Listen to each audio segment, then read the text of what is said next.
Cette deuxième partie, c'est comment guérir de la vaine gloire. Mais d'abord, il faut comprendre ce que veut dire revêtir le Christ.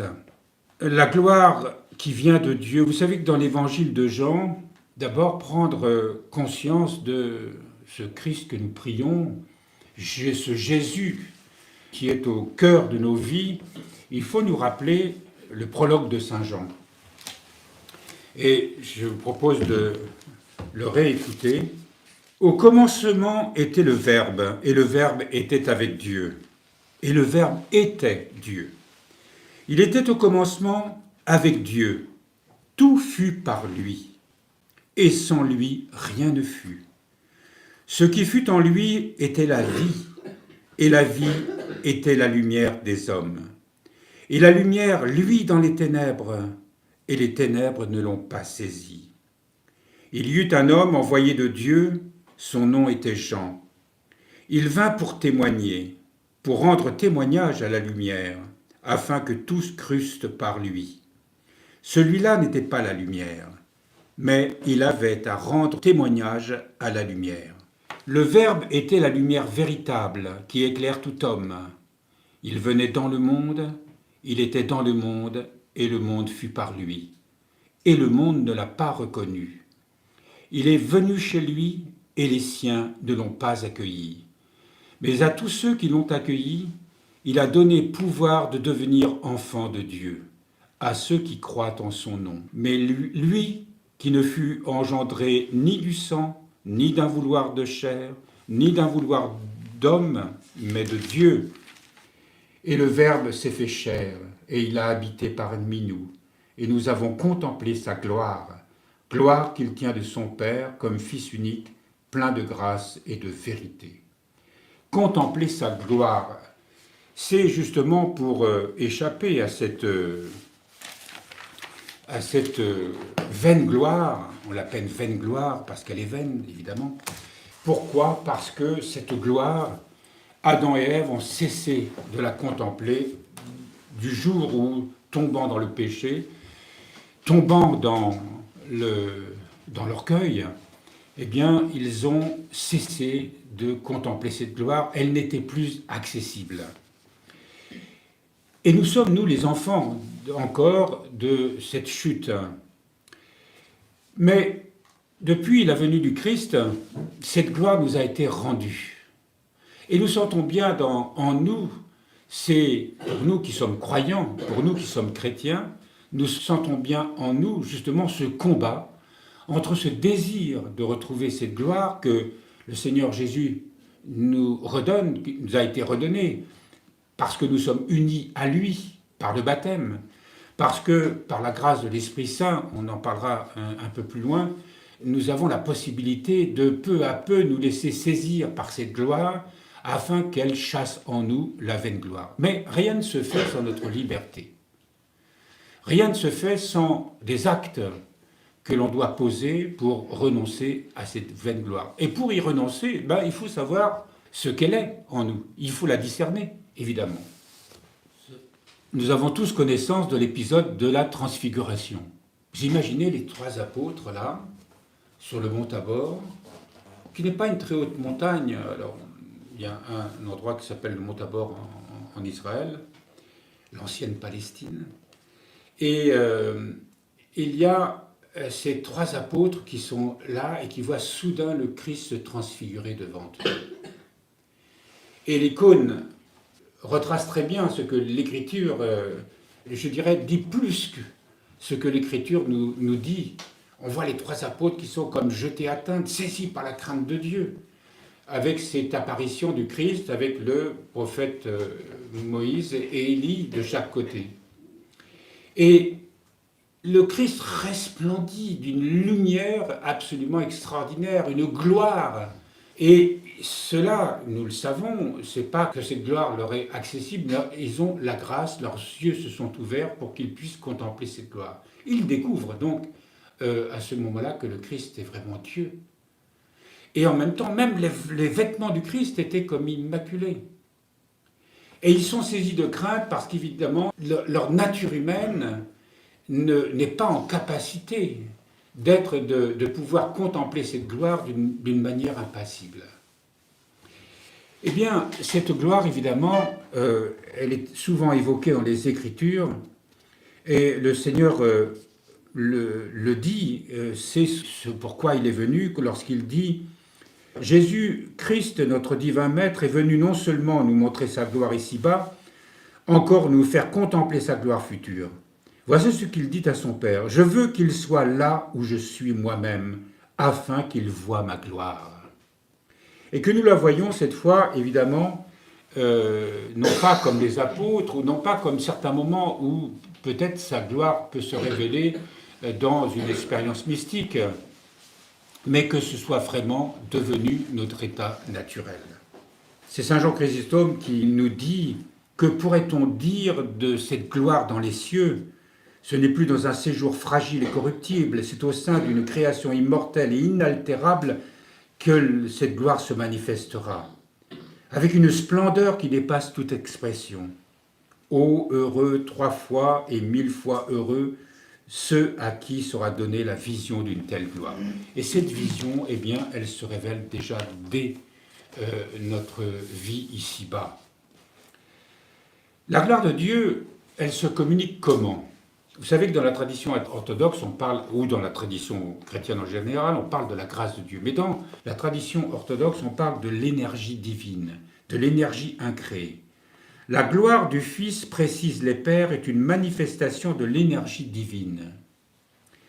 Alors que l'essence divine demeure à jamais inaccessible et inconnaissable à l'homme, l'énergie divine rend possible la participation à la vie divine, à ceux sur lesquels elle rayonne. C'est pourquoi, souligne saint Grégoire Palamas, un saint qui a vécu entre le XIIIe et XIVe siècle, si tu supprimes ce qui est entre l'imparticipable, c'est-à-dire le Créateur dans son essence, et les participants, donc nous les créatures, oh, quel vide! En effet, sans un pont entre Dieu et sa création, l'abîme entre eux serait à jamais infranchissable. Mais nous pouvons, grâce à ces énergies, nous unir à Dieu de manière merveilleuse et ineffable et recevoir de lui directement l'être, la vie et la déification et partager aussi pleinement sa vie divine. C'est exactement ce que les apôtres ont vu dans ce moment de la transfiguration. Ils ont vu cette gloire, ils ont vu cette énergie divine. Cette énergie justement qui nous permet de nous unir à Dieu. Certes, Dieu est incréé. Nous ne pouvons que jouir de la vie divine, de l'amour divin, ce qu'on appelle le royaume, c'est-à-dire cet état de communion avec Dieu, que seulement grâce à cette énergie divine qui nous est communiquée, nous disent les Pères, par l'Esprit Saint. Lorsque les apôtres ont vu le Christ dans sa gloire, quand ils ont vu la gloire divine, eh bien évidemment c'était par la grâce de l'Esprit Saint.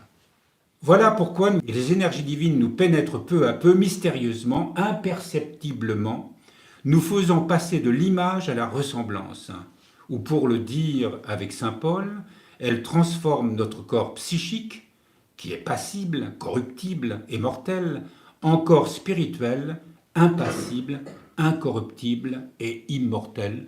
Il nous dit ça dans la première épître aux Corinthiens, au chapitre 15, verset 44. Donc voilà cette énergie divine dont nous parlent nos pères, être revêtus justement d'en haut. Ces énergies sont répandues par le Saint-Esprit, comme je viens de vous l'annoncer, et le prophète Joël nous dit, ce fameux texte que nous connaissons tous, « Je répandrai mon esprit sur ceux qui croient », dans Joël 3.1. Cette prophétie s'est réalisée le jour de la Pentecôte. Saint Grégoire Palamas ajoute, précisant la distinction, elle aussi nécessaire, à faire entre personne divine et énergie divine. Dieu n'a pas dit « je répandrai mon esprit », mais de mon esprit. Lorsque nous recevons l'Esprit Saint, ce n'est pas la personne de l'Esprit Saint qui rentre en nous. Comme vous venez de l'entendre, nous recevons certes la grâce de l'Esprit Saint. Il répand de son esprit et non pas son esprit en nous. Nous ne devenons pas Dieu parce que nous recevons l'Esprit Saint. parce que cette gloire divine vient en nous. Nous l'appelons justement cette fameuse distinction entre ce qu'on appelle l'essence divine, ce qu'on appelle Dieu, la Sainte Trinité, et comment entrer en communion avec lui, non pas parce qu'on devient soudain Dieu et de ce fait nous devons nous aussi agréer. Ce n'est pas possible. Nous sommes des créatures. Donc il nous faut recevoir ce qu'on appelle l'énergie, cette énergie divine qui nous est donnée par la grâce de l'Esprit Saint. Donc distinction que nous saisissons au passage, Dieu ne dit pas « je répandrai mon esprit », mais « de mon esprit ». Le prophète n'a donc pas annoncé la venue sur les disciples de la personne de l'Esprit Saint, mais l'envoi par lui de l'énergie divine en eux. Petite distinction qui c'est quand même intéressant de saisir. Je passe au chapitre 4 sur ma petite feuille, donc pour parler de la filiation divine, ce qui est une adoption. Pourquoi une adoption ? C'est parce que, comme je viens de vous le dire, nous devenons tous des filles et des fils en Christ, qui fait que nous reconnaissons vraiment que Dieu est notre Père, mais nous sommes des créatures. Nous ne devenons pas des fils et fils comme le Christ, comme Jésus-Christ l'était, évidemment. Mais nous recevons une filiation qui nous permet justement de recevoir tous les bienfaits que la Sainte Trinité veut nous communiquer. Au moment du baptême de Jésus, la voix du Père s'est fait entendre. « Celui-ci est mon Fils bien-aimé ». De même, au moment du baptême, le Père envoie l'Esprit Saint, appelé par saint Paul l'Esprit d'adoption, dans Romains 8. En le recevant, le baptisé entre dans un nouveau rapport avec Dieu. Dieu devient son Père et l'adopte comme son enfant. Nous sommes donc adoptés en Christ par le baptême. Nous avons une nouvelle relation avec lui. Nous devenons des fils et des filles par adoption. Une nouvelle dignité d'une exceptionnelle grandeur est conférée aux néophytes. Une confiance sans mesure s'établit dans son cœur et une gratitude infinie étreint tout son être. Alors, on peut se poser la question, est-ce que vraiment j'ai conscience de cette filiation, de ce que je suis devenu ? Est-ce que notre cœur s'établit dans une confiance sans mesure ? Est-ce que nous avons une gratitude infinie qui étreint tout notre être ? Vous avez remarqué, cette dignité chrétienne, souvent nous l'oublions, parce que nous sommes saisis par toutes sortes de désirs humains, de préoccupations humaines, de passions humaines.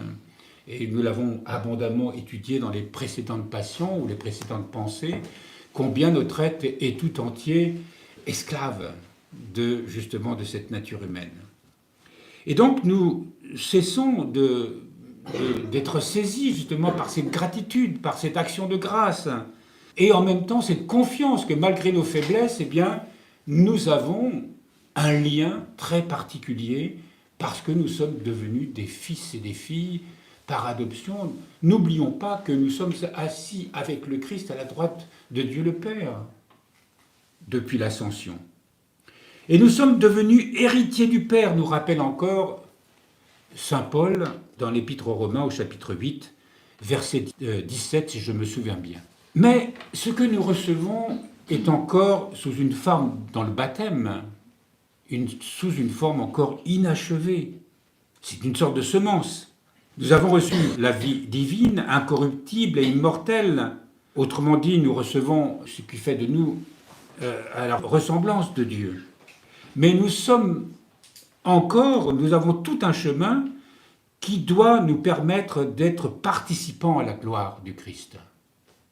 Des participants. Donc là, nous parlons évidemment de tout ce qui est cette gloire de Dieu qui nous est donnée, où nous sommes appelés à participer.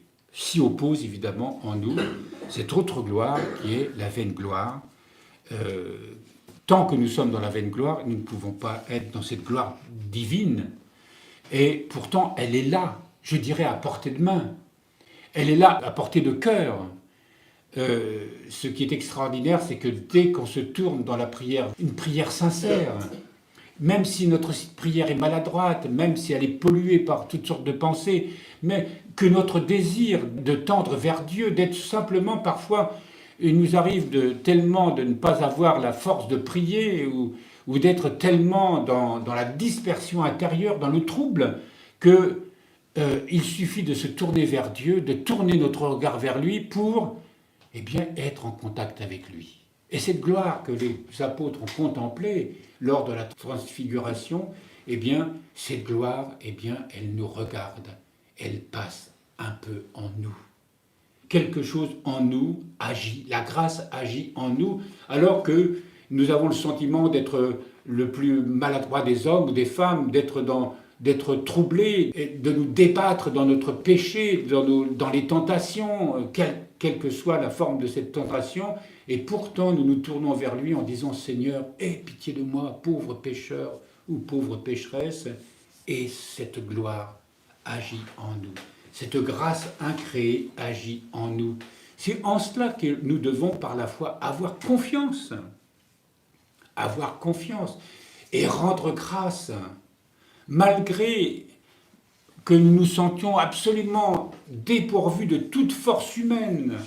Nous nous sentons submergés, nous avons le sentiment d'être au-dessus de l'abîme, et pourtant nous nous tournons vers le Seigneur, vers Dieu, notre Père, que nous appelons Abba, qui veut dire, dans le langage en hébreu, qui veut dire papa.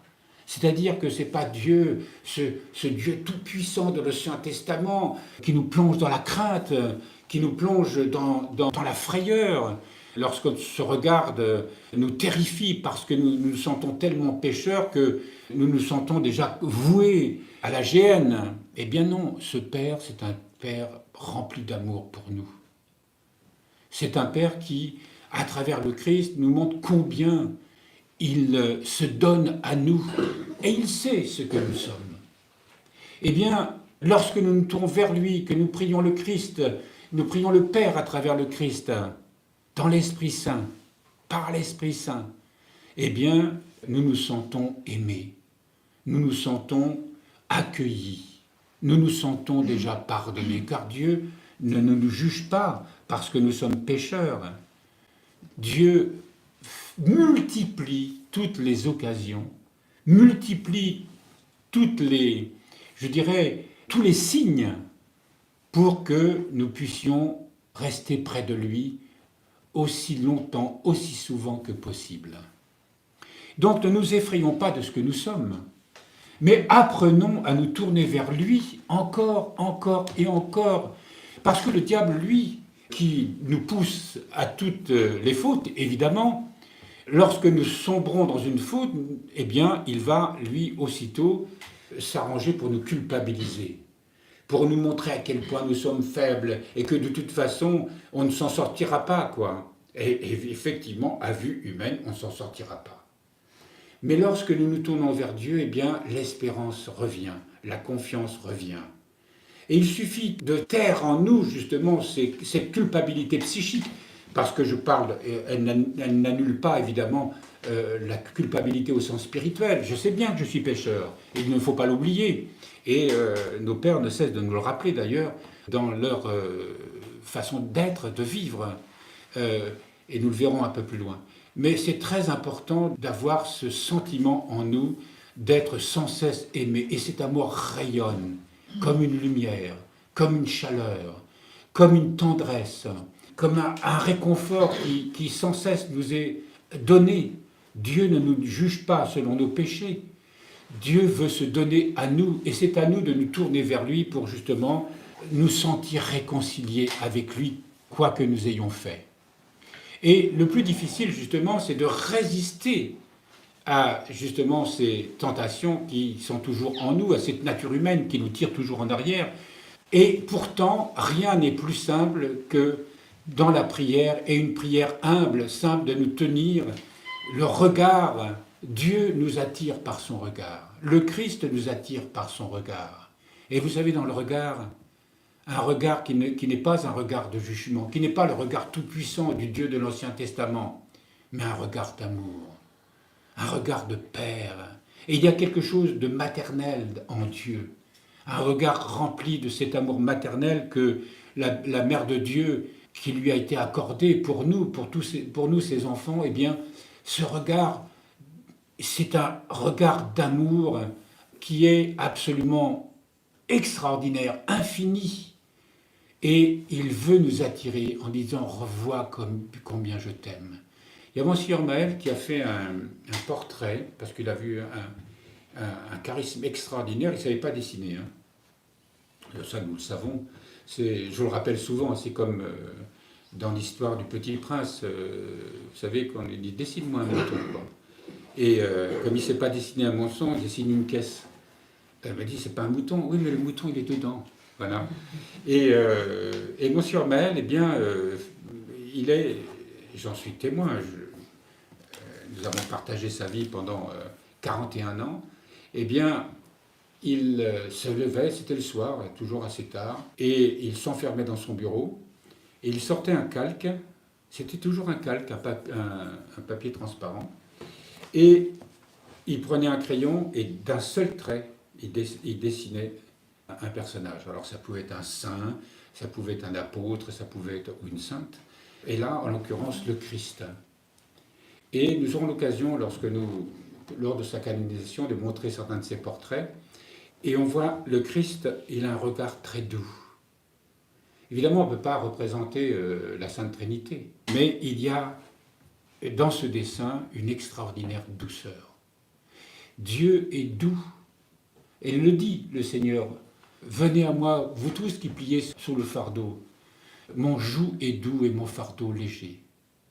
Mettez-vous à mon école, car je suis doux et humble de cœur. Je suis doux et humble de cœur. » Et cette humilité extraordinaire, cette douceur extraordinaire, cet amour extraordinaire, Dieu, à notre égard, n'est rien d'autre que cela. Qu'est-ce qui nous condamne?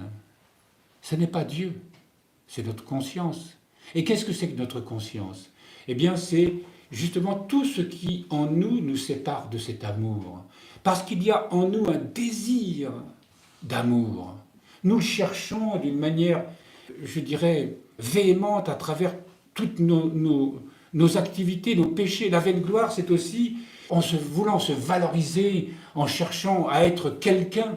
Et Dieu sait que c'est vraiment ça qui est dans la nature humaine, à vouloir obtenir d'être le meilleur dans telle ou telle catégorie, à travers les amours humains. Mais c'est le désir de Dieu. Évidemment, nous l'avons perdu, donc nous le recherchons dans cet enfermement de nous-mêmes, dans ce petit moi qui est prisonnier de cet égocentrisme terrible. Mais Dieu n'a pas cessé de nous aimer pour autant. Et donc, tous ces enseignements que nous recevons et tout ce que le Christ est venu nous apporter en s'unissant à nous, il nous demande maintenant de nous unir à lui. Et justement, ces cours nous aident à comprendre ce qui, justement, nous éloigne. Et cette conscience-là, eh bien, lorsque la grâce nous est donnée de voir, et nous le disons souvent, lorsque cette grâce nous est donnée de voir ce que nous sommes vraiment en tant que pécheurs, eh bien, il y a ce que les pères appellent cette fameuse métanoïa, ce fameux repentir, qui est bien autre chose que la conscience morale du bien et du mal que nous recevons dans les enseignements, et évidemment, qui sont justes. Mais là, il s'agit de quelque chose de beaucoup plus profond. Vous savez, il y a ce que les pères appellent les larmes du cœur. Eh bien, ce n'est pas du tout une culpabilité psychique, c'est simplement se dire, de voir à travers la conscience de nos péchés, eh bien, de voir en même temps cette humanité séparée de Dieu et qui souffre et qui est dans le chaos à cause de cette séparation. Alors vous imaginez que les saints, lorsqu'ils ont cette conscience pour eux-mêmes, en même temps ont cette conscience pour l'humanité. Et ils pleurent et ils prient devant Dieu pour demander à Dieu vraiment la grâce que cette humanité soit un jour éclairée, qu'elle puisse rencontrer le Christ. Un chrétien qui a conscience de son péché, qui a conscience de sa misère et qui est touché par l'amour de Dieu et qui ne cesse de se tourner vers Dieu pour justement que cet amour de plus en éloigné. Et bien, en même temps, il prie pour le monde.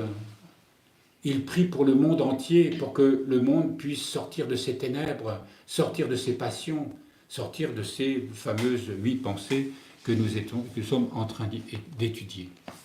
Comme je vous l'ai dit, il s'agit pour nous de vraiment de chercher à goûter à cette gloire divine.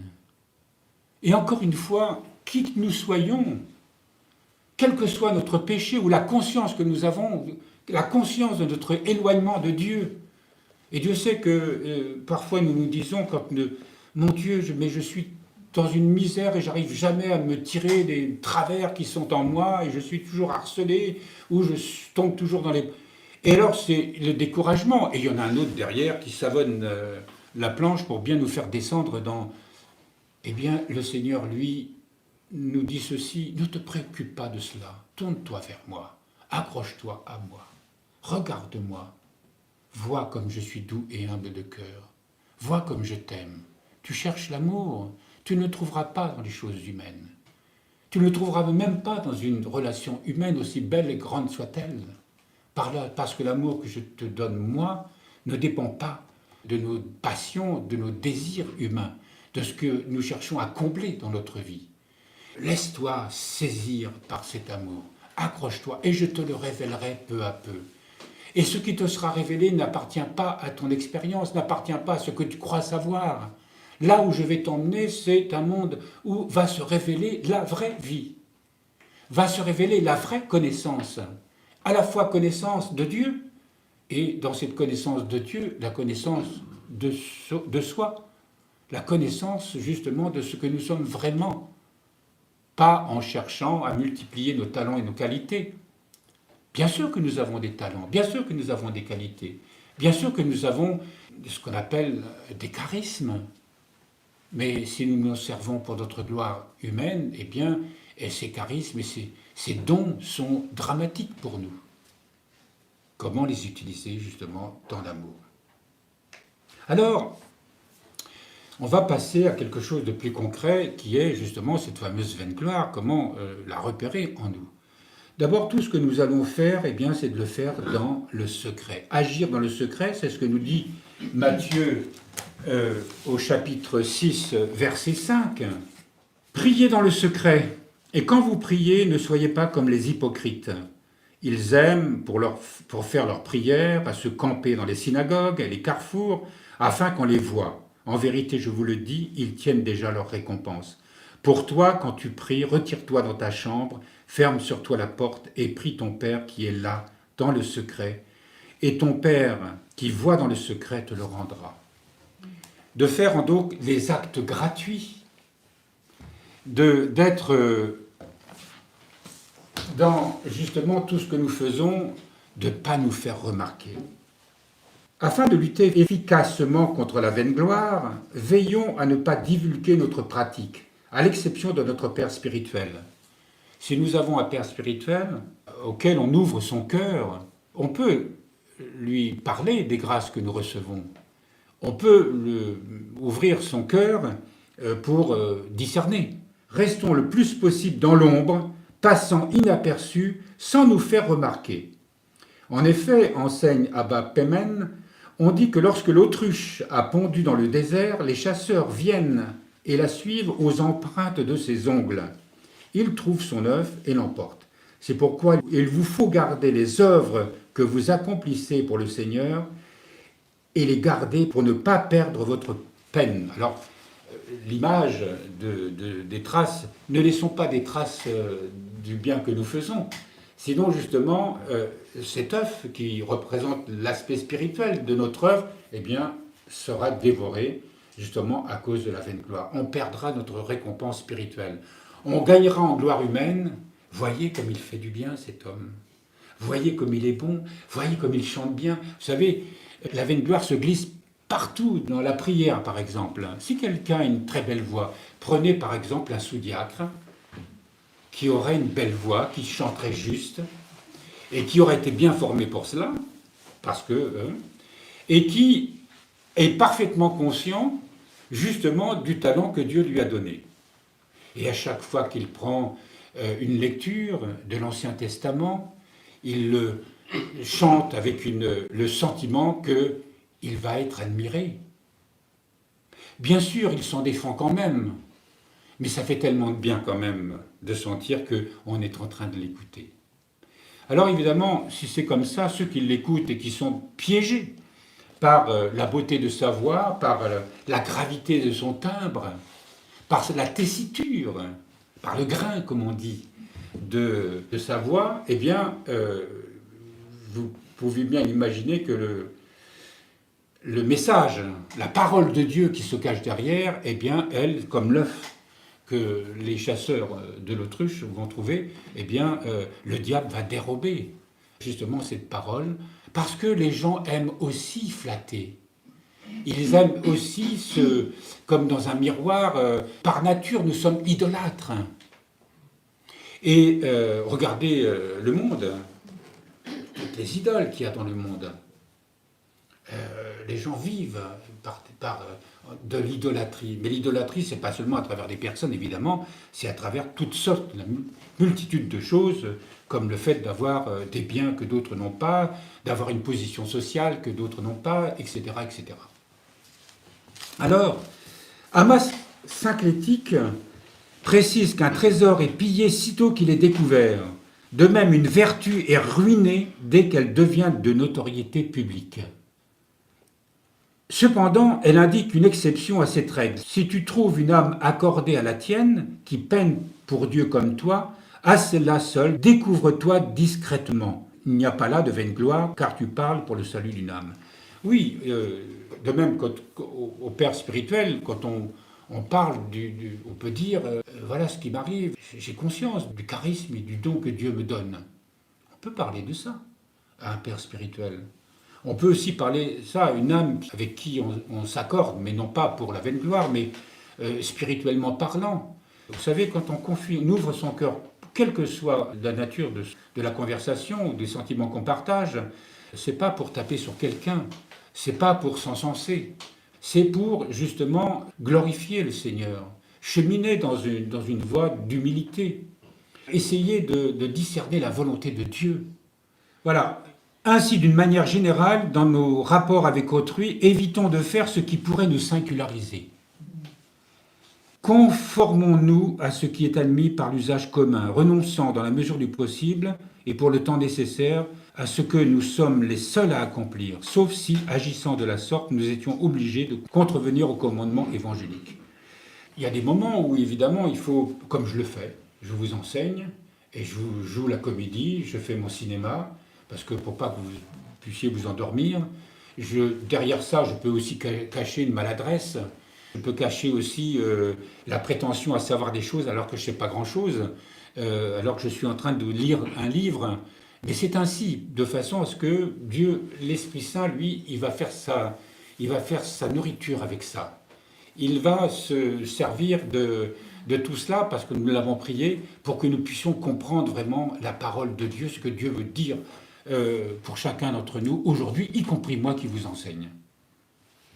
Agir dans le secret ne signifie évidemment pas que nous devions renoncer à témoigner publiquement de notre foi au Christ. Cela signifie plutôt que nous ne serons de véritables témoins que lorsque notre œil intérieur sera purifié, au moins partiellement, c'est-à-dire constamment tourné vers la lumière. Les pensées seront empêchées de venir l'obscurcir, et nous serons semblables à une lumière mise sur son support, visible et pour tous. Le Christ n'a-t-il pas dit en effet « Vous êtes la lumière du monde » ainsi que votre lumière brille aux yeux des hommes, pour qu'en voyant vos bonnes actions, ils rendent gloire à votre Père qui est dans les cieux. Ça, c'est dans, notamment, vous savez, Matthieu 5,15, lorsqu'il dit « Vous êtes le sel de la terre, mais si le sel vient à s'affadir, avec quoi le salera-t-on? Il n'est plus bon à rien qu'à être jeté dehors et foulé aux pieds par les gens. Vous êtes la lumière du monde. Une ville ne peut cacher qui est assise au sommet d'un mont. Et lorsqu'on n'allume pas une lampe pour la mettre sous le boisseau, mais bien sur le lampadaire où elle brille pour tous ceux qui sont dans la maison. Ainsi, votre lumière doit-elle briller devant les hommes, afin qu'ils voient vos bonnes œuvres et glorifient votre Père qui est dans les cieux. Alors évidemment, cette lumière qui doit briller, ce n'est pas celle qu'on essaye de manifester quand on veut se faire remarquer, mais justement par cette vie intérieure. Et vous savez, cet œil intérieur nous l'avons déjà vu dans les précédents cours, c'est ce qu'on appelle l'intellect. Cet intellect qui est neutre, qui nous donne cette faculté de comprendre, de saisir Dieu, de nous unir aussi à Dieu d'une manière consciente, où notre intellect est au service de nos passions et à ce moment-là il est ténébreux, ou alors il est tourné vers Dieu, eh bien plus on se tourne vers Dieu, plus il sera lumineux. Et par lui, tout notre être deviendra lumineux. Et c'est de ça, évidemment, des œuvres que nous avons à témoigner. Non pas en faisant du bruit. On dit souvent sortir de l'avoir pour être dans l'être. Vous savez, on dit ça souvent, mais d'ailleurs, on utilise ça un petit peu à tort et à travers souvent, mais c'est tout de même une vérité importante, donc d'être cette lumière qui doit rayonner. Et nous n'avons pas besoin de faire de l'esbrouffe pour ça. Où nous sommes vraiment, nous nous intériorisons et nous devenons vraiment lumineux, justement par ce regard vers le Christ, qui que nous soyons. Et c'est d'ailleurs très étrange de se sentir pécheur toute notre vie, d'être conscient de tous nos travers, et en même temps de sans cesse de nous tourner vers Dieu en confessant cette misère. Et on ne se rend pas compte, on devient de plus en plus lumineux parce que le Seigneur nous donne. Mais nous sommes lumineux parce qu'on ne s'en rend pas compte. C'est ça l'humilité. On voit combien nous sommes totalement dépendants de la vie divine. Nous savons que nous sommes pauvres et misérables. Et nous savons que si notre regard n'est pas tourné vers Dieu, nous ne sommes rien. Nous sommes dans la mort, nous sommes dans les ténèbres. Eh bien, lorsque nous sommes conscients que en nous tournant vers le Seigneur, par la prière évidemment, en entretenant le souvenir de Dieu en permanence en nous, eh bien, à notre insu, cette grâce, cette énergie incréée que nous évoquions tout à l'heure, cette énergie divine, eh bien, peu à peu, elle nous transfigure. Les saints ne se rendent pas compte qu'ils sont saints. Si quelqu'un dit oui, j'ai conscience vraiment que le Seigneur a fait de moi quelqu'un d'important, mais ne le dites à personne surtout, je vous en prie. Ça me rappelle le roman de Dostoïevski dans Les Frères Karamazov, où il y a un saint homme, un saint moine, qui n'est pas un grand ascète, mais il est réputé comme doux et humble de cœur, et il y a plein de gens qui viennent. Et puis, il y en a un qui le jalouse terriblement, qui est un ascète, chargé de chaînes, il jeûne, etc.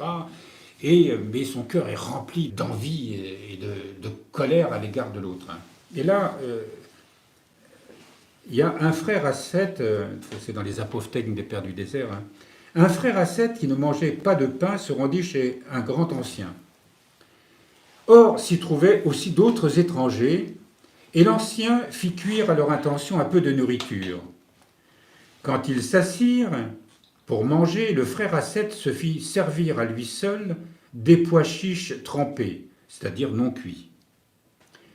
Et il mangea. Lorsqu'ils se relevèrent, l'ancien le prit en particulier et lui dit « Frère, si tu vas chez quelqu'un, ne montre pas ton mode de vie. Et si tu veux t'y tenir, alors demeure dans ta cellule et n'en sors jamais. » Je me suis à Monsieur Maël, qui était végétarien, lorsqu'il a été vraiment appelé, il a suivi ce précepte de l'Évangile. Dans son mode de vie, mode ascétique, quand on est seul chez soi ou parmi ses frères qui observent la même règle, eh bien on observe vraiment l'ascétisme qu'on a choisi. Mais quand on va ailleurs, sauf pour des raisons de santé, mais on mange ce qu'on nous donne. Alors, c'est pas non plus l'occasion, on me donne de la viande aujourd'hui, c'est vrai que ça fait longtemps que j'en ai pas mangé, et c'est vrai que j'en ai envie, quoi. Ah, c'est une bonne occasion, quoi. Oui, redonnez-moi encore un peu, s'il vous plaît. Alors évidemment, on peut tomber dans l'excès. Et oui, ça existe, ça aussi. Et oui, je peux me dire quand même, l'agneau, pauvre petite bête, c'est... Oh, mais quand même, un gigot d'agneau, c'est bon, quoi. Avec de l'ail dedans, quand même. Ah, il est bio aussi. Ah, alors, vous savez comment on est, quoi. C'est terrible, hein. Mais c'est une réalité. Alors, il y a d'autres qui ont vraiment dépassé ce stade et qui ne peuvent plus manger de viande. Mais par charité, on en accepte un peu. Parce que la charité, l'hospitalité, L'amour, eh bien, est supérieur à toute autre loi, quelle qu'elle soit. Et souvent, parce que, vous savez, les végétariens, ça devient une idéologie. Les végans, comme on l'appelle, c'est une idéologie. Toute idéologie nous fera tomber immanquablement dans une forme d'intolérance, pire, de totalitarisme. Et on le voit dans tous les domaines. C'est l'amour qui doit présider, mais cet amour n'est pas une idéologie. Il se perçoit de l'intérieur. Il est un don de discernement qui nous est accordé. Et évidemment, il met en lumière ce qui, en nous, n'appartient pas à cet amour. Et nous sentons bien, si je me dis, au nom de l'amour, je dois accepter une nourriture qui ne fait pas partie de mon ascèse et que j'ai bien envie de manger. Bien, je l'accepte par amour, mais je n'en reprends pas par gourmandise. Donc, il faut que nous apprenions à discerner dans nos attitudes. Et ce que je parle au niveau de la nourriture, évidemment, se voit aussi. On me demande de parler de Dieu, de donner mon témoignage. Mais si je commence à me répandre et à montrer que comment j'en sais beaucoup plus que j'en ai l'air, ou que Dieu m'a accordé des grâces, franchement, que je vais vous donner par humilité, pseudo-humilité. Donc tout est une question de mesure. Nous pouvons parler des grâces que Dieu nous donne, dans quel contexte et pourquoi. Mais nous devons confesser à chaque fois que tout est grâce et que Dieu, s'il nous donne quelques lumières, eh bien c'est pour nous guider dans notre pauvreté, parce que si nous ne les avions pas reçues, eh bien nous ne serions absolument rien, quoi. Ne pas rechercher la vaine gloire. La richesse, la puissance et la gloire corrompent souvent ceux qui les possèdent. Et là, on nous parle du roi Salomon, le roi Salomon qui a écrit des choses magnifiques dans les livres de la sagesse. Mais le roi Salomon, qui avait ce don-là, eh bien, il avait aussi, en tant que roi, des tas de concubines, on parle de 300. Il avait pris les coutumes des rois païens. Mais toutes ces concubines, qui étaient fort belles, n'étaient pas des juives qui confessaient le Dieu de leur père, mais elles confessaient toutes sortes de dieux, et on dit que le roi Salomon est tombé dans l'idolâtrie, et que justement cette sagesse qui a été un don, eh bien, lui a été retirée. Et si Dieu son vivant, il y a eu ce fameux temple qu'il a fait construire, et que lui a une vie où il n'est pas mort à travers des guerres, à travers où il a été assassiné, ce qui a suivi a été une conséquence terrible, où le peuple d'Israël est entré dans la division, est entré dans toutes sortes de tribulations que nous apprennent évidemment les Écritures. L'éloge. L'éloge qui est un puissant allié de la vaine gloire. Vous savez, ça nous arrive à tous là, à la sortie de la liturgie du dimanche. Ah, Père, ton sermon, vraiment. C'est tout juste si la personne en question n'a pas les yeux à la renverse. Au fond de moi-même, je vais avoir cette attitude. Oui, remercions le Seigneur vraiment de nous accorder toutes ces grâces. Ou alors de dire, bah écoute, tu sais ce que j'ai dit, là, vrai, j'ai beaucoup travaillé, hein, j'ai beaucoup étudié. Mais donc ça vient pas de moi, toi. Je sais, c'est à travers moi, mais bon. Et ou alors d'être un peu gêné, de se dire, tu crois vraiment Mon Dieu, c'est pitoyable. Et là, ça vaut le coup quand même de lire ce que l'auteur de... De même que le feu fait fondre la cire, avertit Amma Synclétique, parce qu'on parle des pères du désert ou des pères de l'Église, mais il y a des mères du désert ou des mères de l'Église. De même, l'éloge fait perdre à l'âme sa vigueur et son énergie. C'est pourquoi saint Jean Climac dit qu'il faut être un saint et un bienheureux pour passer sans dommage à travers les louanges. Ça, c'est sûr. Demande de sainte Dorothée de Gaza à saint Jean de Gaza. Si on est loué par quelqu'un, ne doit-on pas répondre en faisant le modeste ? Réponse de saint Jean. Se taire est plus utile, car sinon, si l'on répond, on est comme si l'on acceptait l'éloge. Et c'est de la vaine gloire. Et pareillement, le fait même de se montrer modeste dans la réponse est aussi de la vaine gloire, comme je vous disais. Mais il arrive que l'interlocuteur soit scandalisé en jugeant, d'après notre silence, qu'on accepte l'éloge, Que faut-il donc faire ? Réponse de saint Jean. Pour les choses qui ne sont pas claires, celui qui lutte doit laisser Dieu rassurer l'auditeur. Comment sait-il en effet que celui-ci ne sera pas édifié davantage par son silence, en l'interprétant comme un refus de l'éloge, et juge-t-il lui-même qu'il sera scandalisé ? S'il s'en rend compte, alors, en ce cas, il doit lui-même rassurer humblement son interlocuteur en lui disant... Alors, oui, ce qu'il veut dire là, c'est pas toujours très clair, mais si tu gardes le silence, et finalement l'autre te dit, mais il fait son modeste là. Je ne suis pas digne de l'éloge, je ne suis pas digne de vraiment... Alors que, franchement, au fond de soi-même, on pourrait être embarrassé. On pose une question. Je rends grâce au Seigneur de tout le bien qu'il fait à travers toi. Oui, c'est juste ça. Mais moi, je peux l'interpréter comme disant, je suis quand même un bon instrument, quoi, hein, mine de rien. Quoi. Mais je m'en défends quand même. Et l'autre se dit, il n'est pas clair. Vous avez remarqué, Père Marc, là, on lui fait de l'éloge, il ne répond pas, mais apparemment il n'en pense pas moins. Hein, et on sent bien qu'il se sent brillant à l'intérieur. Alors, évidemment, c'est complexe. Ce que nous dit saint Jean de Gaza, pardonne-moi, sœur, ou frère, car je ne vois en moi-même rien de bon. Et c'est pourquoi je ne trouve rien à te répondre. Mais par le Seigneur, prie pour moi. C'est-à-dire, tu me fais l'éloge, tu sais, j'ai vraiment conscience que je suis mauvais, quoi. Aie pitié de moi, prie pour que le Seigneur... Mais je pourrais sortir aussi cette phrase-là, pour avoir l'air modeste. Mais ça, écoutez, ça m'appartient.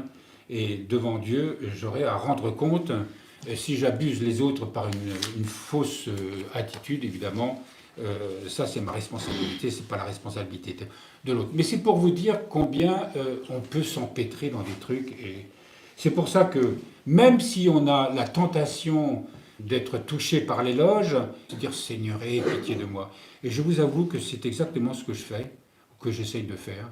Quand je sens qu'une éloge me fait plaisir, en me disant, ah, quand même, vous me direz quand même que mon sermon ait touché des âmes, tant mieux, ou que mon enseignement ait laissé quelques traces de vérité qui vont servir à quelque chose, tant mieux, parce que sinon ce serait pour moi décourageant. Mais en même temps, je veux entretenir dans mon cœur cette réalité et faire savoir cette réalité que tout ce qui nous est donné est pure grâce de Dieu. Et que si nous avons eu la langue suffisamment pure pour transmettre un peu de ce que le Seigneur veut nous faire partager, nous faire vivre, eh bien on rend grâce, mais on ne peut absolument pas en tirer parti pour soi-même.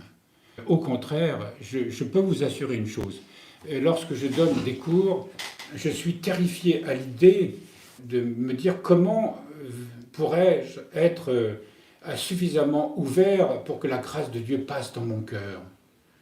Pour que vraiment je sois suffisamment ouvert à la grâce pour que ce cours puisse être un vrai cours spirituel. Donc avoir conscience de sa pauvreté, de ses faiblesses, et d'avoir cette conscience tout au long du cours, c'est absolument une grâce que Dieu nous accorde. Après, le diable, lui, il va se dire, ça c'est pas bon ça. Ça m'arrange pas cette histoire, quoi.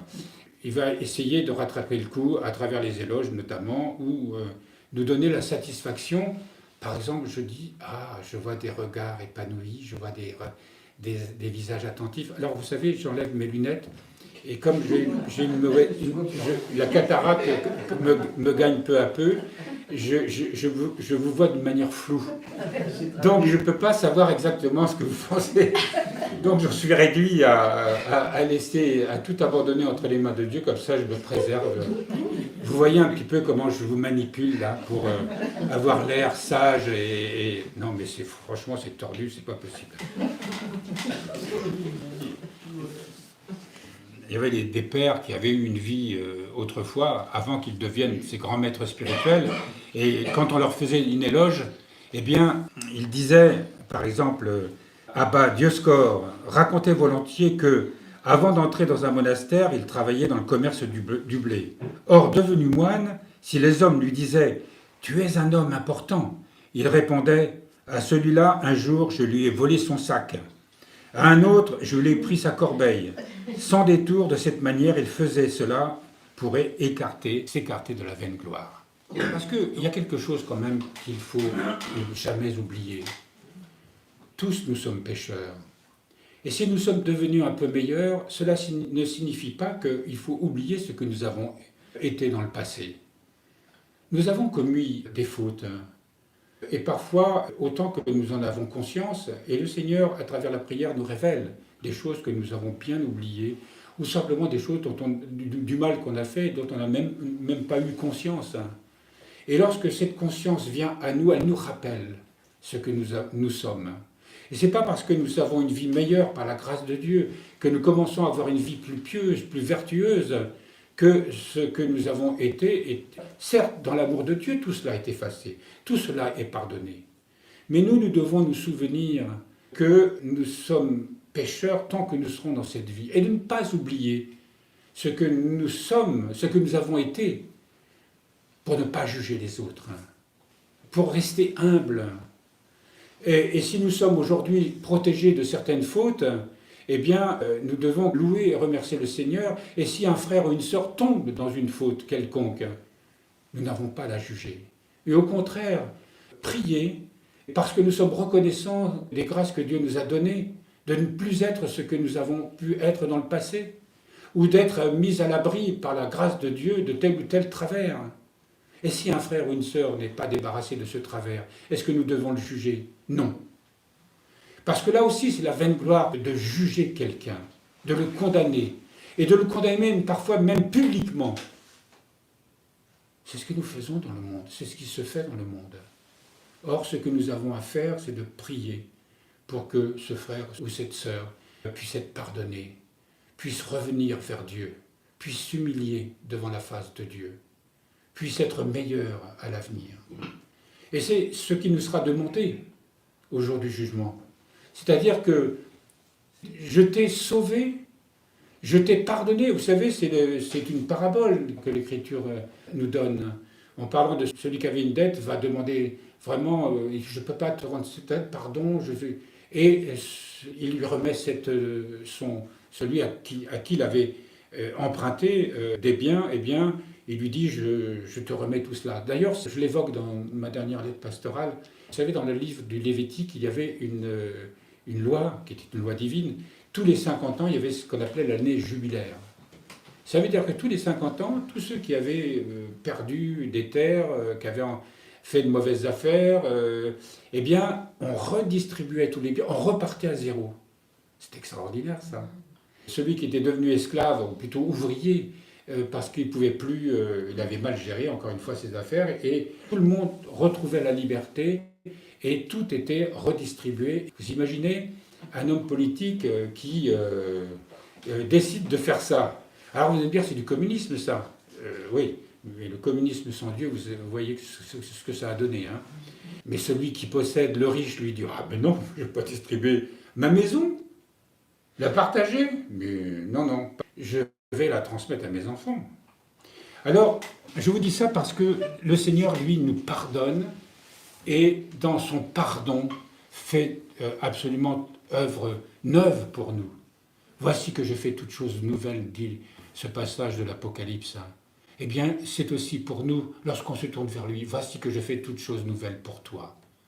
Alors pour mon frère ou ma sœur, que je juge peut-être a-t-il commis des crimes, oui. Et il y a une justice humaine, bien sûr. S'il n'y avait pas de justice dans le monde, quel chaos. Mais moi, je ne juge pas. Moi, je ne condamne pas. Et je ne me réjouis pas que quelqu'un soit condamné. Et je porte dans mon cœur justement la souffrance de celui qui est condamné, de même que la souffrance de celui qui est victime. Je prie le Seigneur pour que nous puissions tous bénéficier de la guérison que moi, j'ai connue. Et vous savez, il y a ce texte que... Une pensée de saint Macaire d'Optina. Par la pureté de nos pensées, nous pouvons voir tout le monde comme étant sain et bon. Quand nous les voyons comme mauvais, c'est à cause de notre propre état intérieur. Je vous le relis. Par la pureté de nos pensées, nous pouvons voir tout le monde comme étant sain et bon. Quand nous les voyons comme mauvais, c'est à cause de notre propre état intérieur. Ça m'acquiert d'obstinat. Alors, je vais terminer sur une petite note curieuse. La vaine gloire peut servir à quelque chose parfois. C'est étonnant, non? Ben oui.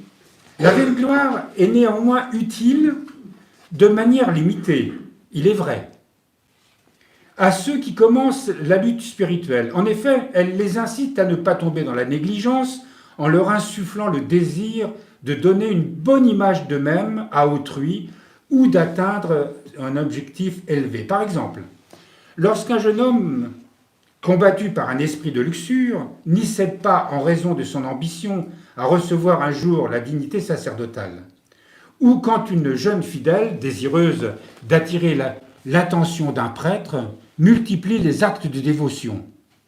Un moindre mal servira à en étouffer un plus grand, affirme saint Jean Cassien.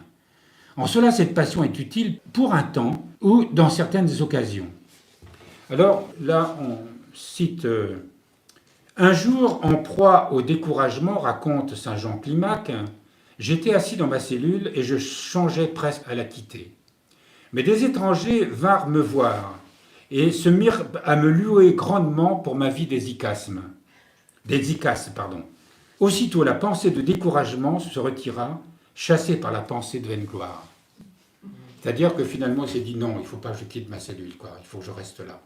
Donc faire le bien, c'est vrai qu'on a besoin d'un petit encouragement. C'est vrai. Lorsque quelqu'un vraiment se dit voilà, j'essaye vraiment pour faire pour le mieux et j'obtiens quand même. On ne va pas lui dire, on ne va pas lui casser les pattes en disant attention, c'est de la vaine gloire ça. Non, on va lui dire continue, persévère. Oui, c'est vrai que ça peut être de la vaine gloire parce qu'on en tire une certaine satisfaction, mais pour un temps c'est nécessaire, quoi. Parce que sinon, on n'est pas encore des grands ascètes capables justement de lutter contre la vaine gloire. On a besoin quelquefois d'être encouragé. Je crois qu'il y avait un autre texte qui parlait de ça, mais je ne le vois pas là. Donc la vaine gloire, elle peut être nécessaire, mais attention, ne saisissons pas ce que je viens de dire pour conforter toutes les autres occasions de vaine gloire où on va se vautrer dedans avec allègrement, sous prétexte que pour un temps elle est nécessaire. Bon, voilà, on va terminer là. La prochaine fois, nous verrons les 4 étapes de la guérison. Les 4 étapes de la guérison de la vaine gloire. Et après, nous apporterons la dernière pensée ou dernière passion qui sera l'orgueil. Je vous remercie. Vraiment que ce soit l'occasion pour nous tous, à commencer par moi, et bien vraiment d'être attentifs comment la vaine gloire se manifeste en nous. Et nous l'avons vu, nous allons continuer de la voir. C'est très important parce que ce qui compte, c'est comme nous l'avons vu au début de ce cours, c'est de tendre vers la gloire de Dieu, de la contempler et de nous laisser illuminer par elle. Donc je vous remercie et je vous dis à samedi prochain.